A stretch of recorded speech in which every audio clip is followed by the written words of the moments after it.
DJs! Welcome back to my YouTube channel. This is DJ Moxie. Hello, hello!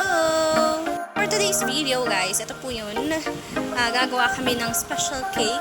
Homemade cake po yan.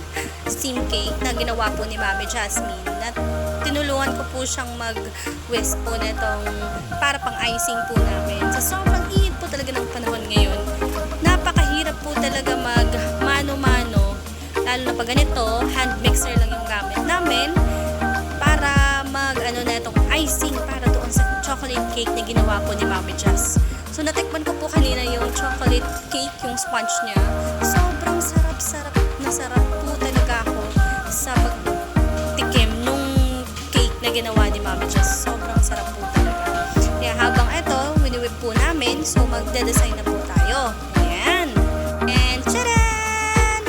Ayan na po yung design na nag-a-add na lang po si Mami Jazz ng design para dyan sa cake na yan. Sobrang ang galing, ano?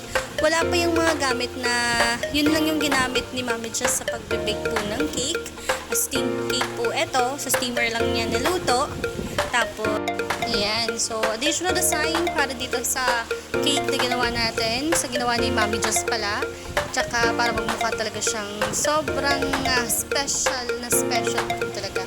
Tsaka guess what guys, kasi yung cake na ginawa niya, so syempre meron niya matitira doon sa lalagyan niya.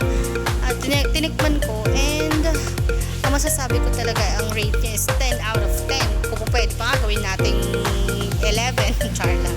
But sobrang ganda talaga, sobrang ganda at saka sobrang sarap po ng cake na ginawa niya. So yung cake lang kamo na wala na siyang icing, pwede na yun. Sobrang ganda po at saka sarap din. Ayan. Hello, shout out po kay Madiskarteng Waray. Maraming salamat po Mami Jazz sa paggawa po ng cake para kay Mama.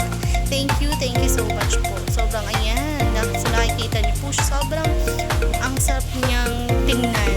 So ayan po. Tapos magmumodel-model tayo sa ginawa ni Madiskarteng Waray na cake. Thank you so much Mami Jazz for making this cake special and sobrang sarap po.